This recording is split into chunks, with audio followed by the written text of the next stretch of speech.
The night was colder than usual, and in the small town by the mountains whispers spread like wildfire. A young girl, no older than 17, had brought shame to her father's name.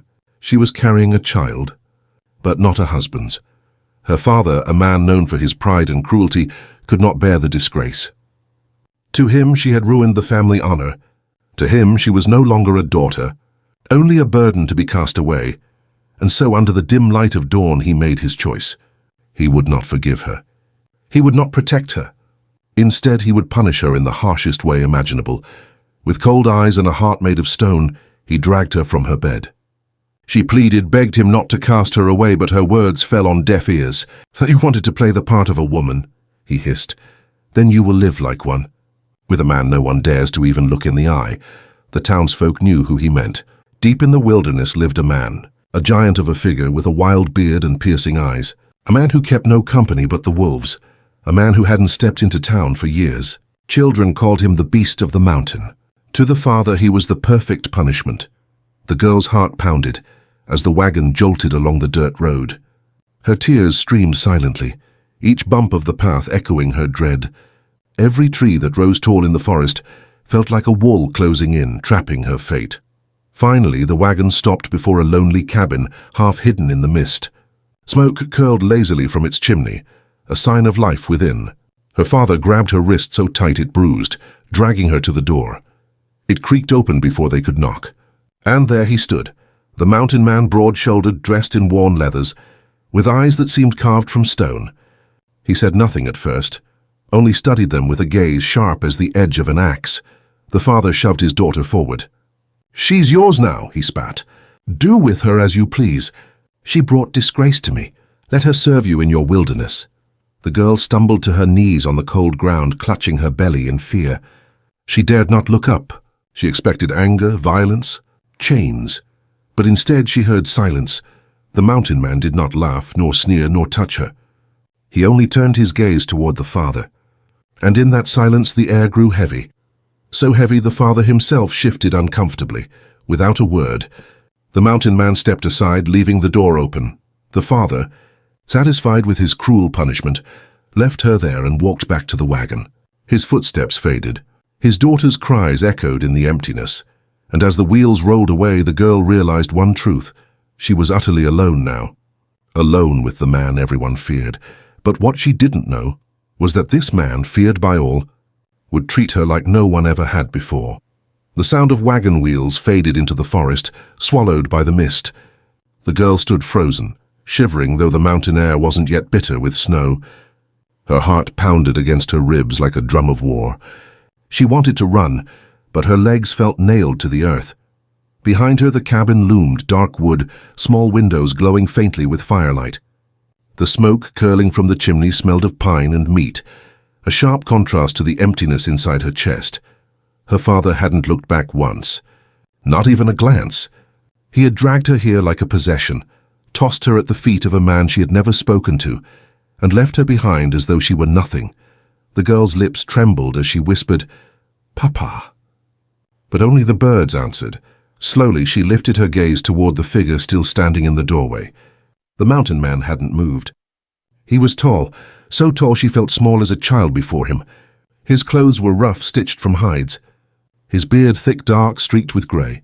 His eyes were a storm, cold, unreadable, yet alive. She clutched her belly protectively, fearing what kind of punishment awaited her now. Town whispers had painted him as savage, brutal, a beast who might keep her chained like an animal. Finally his voice broke the silence, deep, low, rough from years of disuse. Inside, just one word. But it carried weight enough to make her knees shake. She hesitated, glancing once more down the road, hoping against hope her father might return for her. But the wagon was gone. The dust had settled. There was no one left but her. And him. With trembling steps she obeyed. Inside, the cabin was dim but warm. A fire burned in the hearth. A pot simmered on the flames, filling the room with the scent of stew. There was order in the space. Tools neatly hung, furs stacked, wood piled high. Everything spoke of a man who lived not in chaos but in control.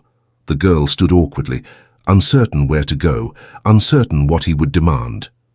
Her hands twisted together in fear. The mountain man shut the door behind them. The sound of the latch dropping echoed in her bones, like a lock closing on her fate. He studied her, his gaze unreadable. Then, to her shock, he moved to the fire, stirred the pot, and ladled stew into a wooden bowl. Without a word, he set it on the table before her. She blinked, confused. Food. She had expected cruelty, not kindness. Her father had promised her punishment, not supper. Still, her stomach twisted with hunger. She hadn't eaten since the day before. Slowly, carefully, she sat and lifted the spoon. The first sip of broth warmed her throat, and tears stung her eyes. The mountain man said nothing. He only turned back to his work, sharpening a blade, arranging wood by the fire. It was as though her presence made no difference, and yet that silence was louder than any threat her father had ever spoken. When she finished, she whispered, "Thank you." The man's eyes lifted briefly to hers. He gave a small nod, nothing more. That night she lay awake on a bed of furs in the corner of the cabin. Sleep refused to come. Each creak of wood, each howl of the wind outside, set her nerves on edge. She clutched her belly, whispering to the child within, "I'll protect you." Somehow. But as hours passed, she realized something strange. He never touched her, never yelled, never raised a hand. The true punishment, it seemed, was not what she expected. It wasn't his cruelty she faced. It was the weight of being abandoned by her own blood. Her father had cast her aside as if she were already dead. And the man she had been given to treated her with more dignity and silence than her father ever had in words. As dawn broke, the mountain man pushed open the door and stepped outside. She rose, hesitant, following him to the threshold. He was already at work, splitting logs with swift, powerful strikes. The axe blade bit deep, wood cracking clean under his strength. He looked up at her only once, then motioned to the pile. "Stack." One word again. But this time it wasn't an order of cruelty. It was a task, a chance to work, to belong in some small way. Her punishment, she began to realize, was not the life her father thought he'd condemned her to. Out here with this strange, silent man, perhaps she would discover something her father had never given her. A place, a purpose, and maybe even the beginning of something she'd never dared hope for. The first nights in the mountain cabin were the hardest. The girl barely slept, always expecting the worst. Each time the man moved, a chair scraping against the floor, boots shifting near the fire, her heart raced in terror. She clutched her belly, whispering silent prayers that he would not harm her or the child she carried, but the violence she feared never came. The mountain man barely spoke, his words clipped and few. His silence wasn't cruel, though. It was heavy, cautious, as though he had long forgotten what it meant to share a home with another soul. During the day, he worked, always working, splitting logs, carrying water from the stream, setting traps in the woods. His hands were rough, scarred from years of labor, but his movements were sure and skilled. He lived in rhythm with the land itself. The girl, uncertain of her place, tried to keep out of his way. She cleaned where she could, swept the floor, folded the furs, and tended the fire. She feared he might reject her if she were useless. At first, he didn't seem to notice. But one morning, when she struggled to lift a heavy bucket of water from the stream, he stepped in. Without a word, he took it from her hands and carried it back to the cabin. She thought he would scold her. Instead, he set it down, then handed her a smaller pail. "Use this," he said simply. It was the first time he had spoken more than a single word to her. His tone wasn't harsh, it was practical, almost considerate. She nodded, surprised, and obeyed. In the days that followed, she began to notice small gestures like that. When she burned her fingers on the edge of a pot, he silently handed her a salve made of pine resin and herbs. When she stumbled on the rocky path near the cabin, he caught her by the arm, steadying her without a word. When she cried softly at night, thinking he couldn't hear, she found an extra fur laid near her bed the next morning. He never asked about her father. He never asked about the child. And though his silence was strange, she began to feel something unexpected within it. Safety. One afternoon, as snowflakes began to fall early in the season, he found her struggling to chop wood. She swung the axe with all her might, but the blade only bit shallow, sticking awkwardly. He watched for a moment, then approached. "Hold it like this," he said, his large hands guiding hers briefly. His touch was firm but careful, never lingering. He positioned her stance, lifted the axe with her, and together they brought it down in a clean strike that split the log in two. Her eyes widened. A small smile tugged at her lips despite herself. He stepped back, letting her try alone. This time she managed a cleaner cut. He gave a short nod, approval.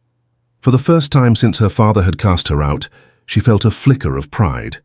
That evening she dared to speak. As they sat by the fire, stew bubbling in the pot, she whispered, Why did you let me stay?" The man paused, stirring the broth slowly. His jaw tightened as though weighing whether to answer. Finally his voice rumbled low. "Because your father left you here." It wasn't the answer she had hoped for, but it wasn't cruel either.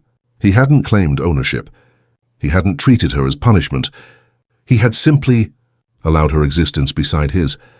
In that moment she realized something. He wasn't the monster the town whispered about.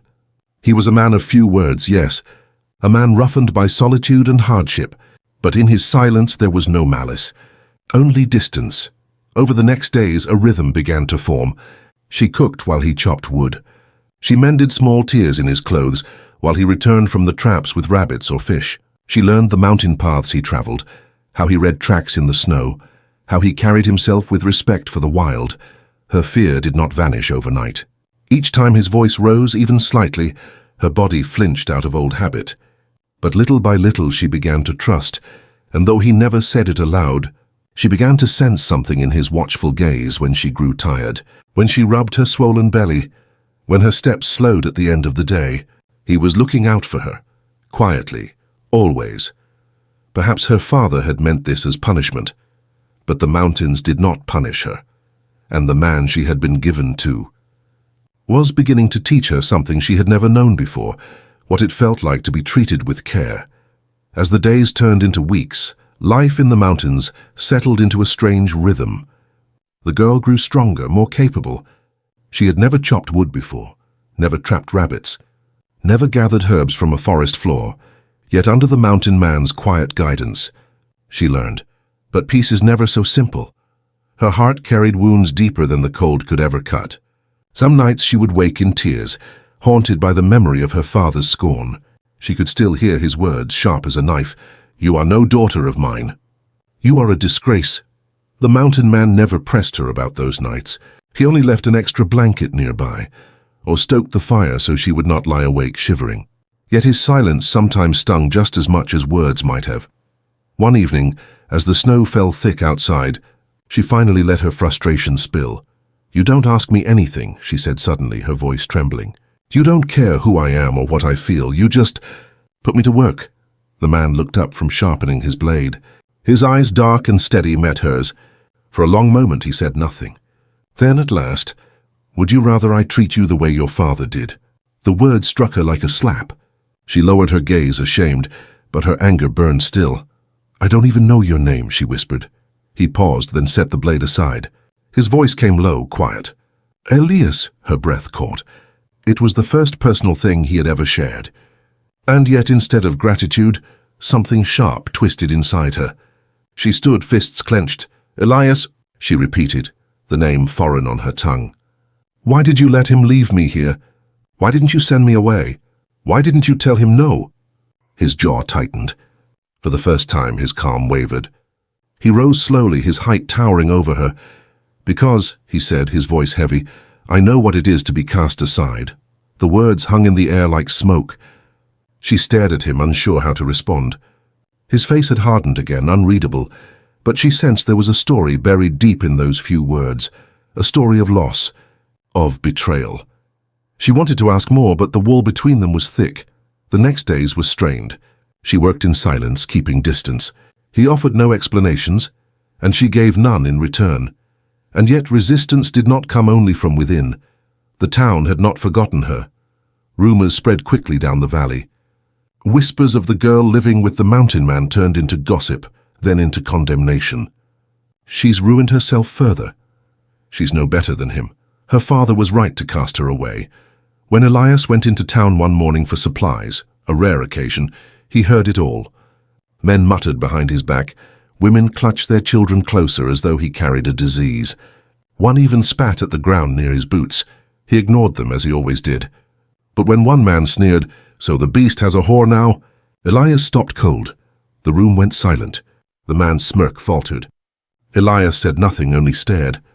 And in that silence, every cowardly laugh died in their throats. He returned to the mountains without a word. But when he reached the cabin, his shoulders were tight, his face stormy.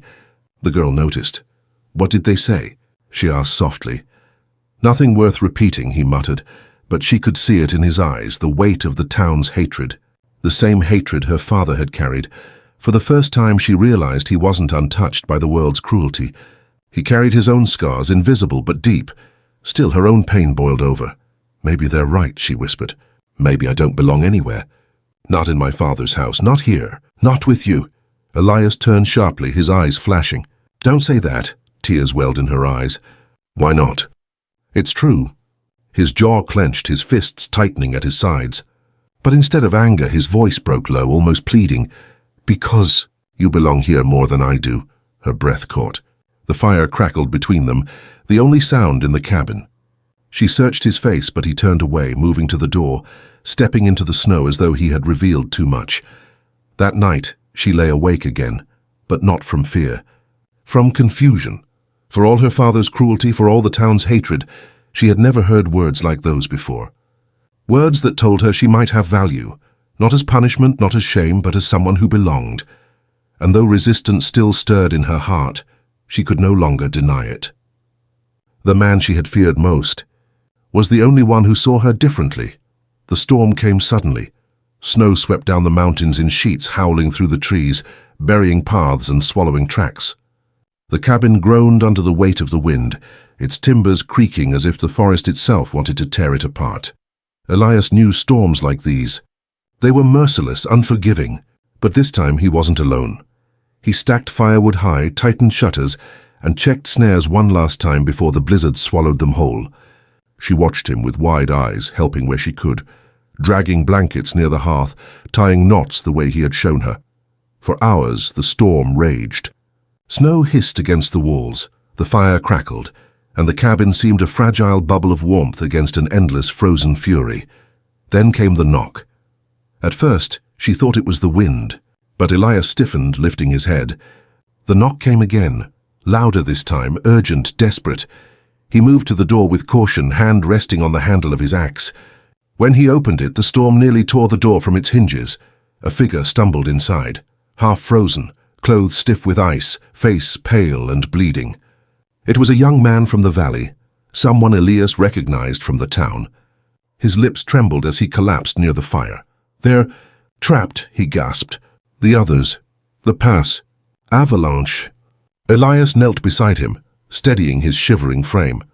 "Who?" "Travelers," the man choked out. "A family. Horses buried. Children!" The girl's heart clenched. She had known suffering, but the thought of children freezing in the snow cut deeper than anything else. She looked at Elias. His jaw was already set. "I'll go," he said. "No," she blurted, fear rising. "You'll die out there." His dark eyes met hers. "If I don't go, they will." The storm roared louder, as if to prove him right. Against every instinct, she followed him to the door. "Then I'm going too." His expression hardened. "You're not ready for this." She lifted her chin, her voice steady. "I can carry. I can help. Don't ask me to sit here while children freeze." For a long moment he said nothing. Then, with the faintest nod, he handed her a heavy cloak. "Stay close," he ordered. And into the storm they went. The world outside was white chaos. Snow whipped against their faces, biting into skin like knives. The girl stumbled often, but Elias was always there, steady, unyielding, a shadow of strength breaking a path through the drifts. They followed the half-frozen man's directions, and after what felt like endless hours, they found the wreckage, a broken wagon half buried, horses stiff in the snow, and a family huddled beneath what scraps of shelter remained. 2 children clung to their mother, their lips blue, their eyes dull with exhaustion. "Elias," the woman cried in shock. "We thought we'd die here." He wasted no time. "Get them up. We're moving." The girl knelt beside the children, wrapping them in her cloak, pulling them close. Their small bodies shook violently against her, but she whispered soft words, words she had needed once herself. "You're safe now. Hold on, just hold on." Step by step they trudged back through the storm, each breath a battle, each moment a test of will. Elias carried the weakest on his shoulders, the girl clutching the others tight against her chest. By the time the cabin appeared through the white blur, she could hardly feel her legs. But they made it. Inside, the cabin came alive with cries and warmth.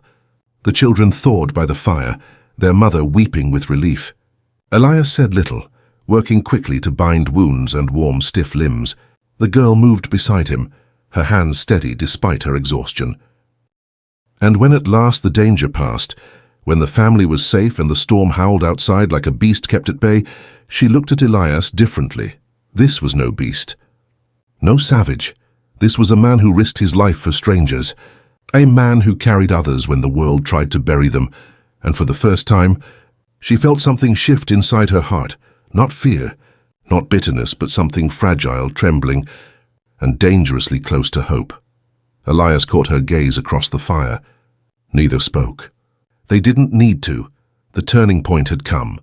The storm broke the next morning. When the first rays of sunlight pierced the cabin windows, the world outside was blanketed in a fresh, blinding white. Snow hung heavy on the pines. Icicles gleamed like glass, and the air was sharp with a silence that only comes after fury. Inside, the family stirred weakly, alive but weary. The children clung to their mother, whispering thanks through cracked lips. The young man who had first knocked on Elias's door sat upright, his strength returning slowly. Elias moved quietly, checking their fire, handing out bowls of broth, seeing to their every need without expecting gratitude. The girl watched him, her heart caught between admiration and confusion. How could a man everyone called a savage act with such care? By noon the travelers were ready to leave. Their path down the valley would be long, but the storm had eased enough to make it possible. With gratitude heavy in their voices, they clasped Elias's hand, tears shining in their eyes. "You saved us," the mother whispered. "We'll never forget." Elias only nodded. "Take the south ridge. It's slower but safer." The girl stood at the doorway, holding the children one last time, her throat tight as they vanished into the bright snow. When the door closed, silence returned, for the first time in weeks. It was just the two of them again. The girl busied herself with tidying, though her hands trembled. She could still feel the weight of the children against her chest. Their trust, their fear, and Elias beside her in the storm, carrying them all when she faltered. Finally, she turned to him. "You could have left them," she said softly. "No one would have blamed you. The storm could have killed us all." Elias looked up, his face unreadable. "I couldn't leave children to die." Her voice wavered. "That's what makes you different, isn't it? Everyone says you're dangerous, but they don't see what I saw last night." He stilled, his gaze meeting hers. For a long time he said nothing. Then his voice came low, almost broken.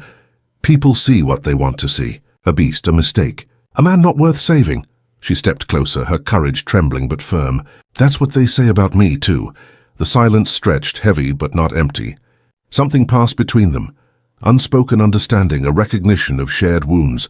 For the first time she reached out, laying her hand over his. His skin was rough, scarred from years of work and weather, but it was warm, steady. His breath caught. He didn't move, didn't pull away. "Elias," she whispered, "I don't feel like a punishment anymore." The words lingered in the air, delicate but powerful. His hand tightened around hers just slightly, but enough. That night the cabin felt different. The fire glowed softer, warmer. Their conversations, once sparse, began to fill the quiet. She asked about the mountains, and he told her which streams ran deepest, which valleys bloomed with wildflowers in spring. She told him about her childhood, her dreams that had once been crushed beneath her father's scorn. He listened, not with judgment, but with the quiet patience of someone who knew pain and valued truth. When laughter came, hesitant at first, then freer, it startled them both. It was the sound of chains loosening, of walls cracking. Days passed and the bond grew. She worked beside him, no longer just surviving, but living. She learned the rhythm of the land, the way the trees bent before storms, the way the river's song changed with the seasons. He watched her grow stronger, steadier, her spirit mending like bone. One evening, as the sun dipped behind the peaks, painting the sky in fire and gold, she stood outside the cabin. The mountains stretched endless around her, wild and untamed. Elias joined her, silent as ever, but his presence was enough. "They said you were a monster," she murmured. But all I see is the only man who ever made me feel safe." He turned, his face shadowed by the fading light. His voice came rough, almost disbelieving. "Safe," she nodded, her eyes shining. "Safe, seen, wanted." The words hit him harder than any blow. He had lived so long as an outcast, defined by whispers and hate. To hear her say he was something else, it broke him open in ways he couldn't hide. Slowly, as though afraid to shatter the moment, he lifted his hand and brushed a strand of hair from her cheek. She didn't flinch. She leaned into it, and for the first time, the mountain man who had lived his life in shadows allowed himself to hope. That night, as they sat together by the fire, her head resting against his shoulder, it was clear. Something had changed. They were no longer prisoner and warden, no longer punishment and punisher. They were two broken souls, finding in each other what the world had tried to take away. And in that fragile, glowing silence, love began to bloom. Winter lingered long in the mountains. Weeks stretched into months, each day woven with firewood, hunting, laughter, and the quiet rhythm of two lives becoming one. The girl was no longer the trembling figure who had arrived in tears, cast off by her father. She was different now, stronger. Her hands carried calluses from work, her face bore the glow of fresh air and firelight, and her heart beat with a courage she had never known. Elias, too, had changed. For years he had lived in silence, letting the world's hatred define him. But with her by his side, the silence softened. His rough edges dulled. He laughed sometimes, low and rusty but real, and in his eyes the shadows lifted. One morning, as the snow began to melt, signaling the first breath of spring, she stepped outside the cabin and looked at the mountains differently. What had once felt like a prison now looked like freedom. The girl turned back to Elias, who was repairing a fence near the clearing. For a moment, she simply watched him. The way his strength seemed endless, the way he moved with purpose. But it wasn't just admiration anymore, it was belonging. She walked to him, her voice soft but sure. "When my father gave me to you," she said, "I thought it was the end of me. I thought I was being buried alive." Elias paused, lifting his head. His eyes narrowed, but not in anger, only in remembrance of her pain. "But I was wrong," she continued, her voice trembling. "It wasn't the end. It was the beginning." He studied her, his jaw tightening. "A beginning of what?"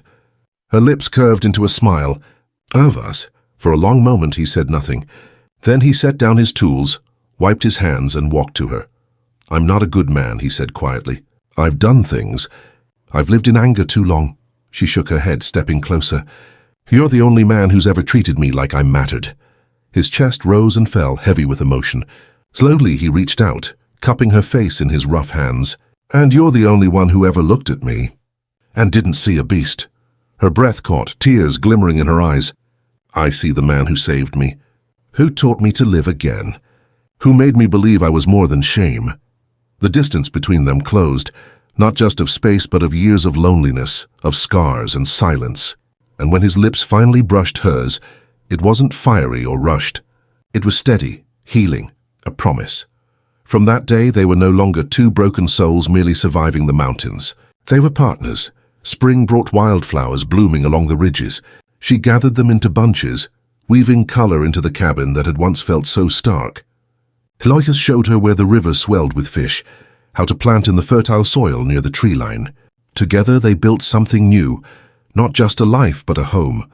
When townsfolk whispered still, calling her ruined and him a monster, it no longer mattered. The mountains echoed louder with their laughter, their work, their love. And slowly even the town's whispers began to change. The family they had saved spread the story. The savage who carried children through a blizzard. The outcast who gave his fire, his strength, his life for strangers. Rumors softened. Respect, grudging at first, began to replace contempt. One summer evening, as the valley glowed gold with setting sun, Elias sat with her on the porch of the cabin they now called theirs. The air was warm, the scent of pine sweet. She leaned against him, her hand resting on his. "Do you ever think," she asked softly, "that the worst thing that happened to me was also the best?" Elias turned, his expression quiet, but the corner of his mouth lifted. "I think sometimes the world breaks us, so it can show us where we truly belong." Her smile widened, tears slipping down her cheeks. "Then I belong here." With you. And as the stars rose over the endless mountains, Elias drew her close, no longer the punished daughter, no longer the feared mountain man, but a woman and a man reborn through fire and storm, finding in each other the love the world had tried to deny them. And this time, nothing, neither whispers nor storms, could take it away.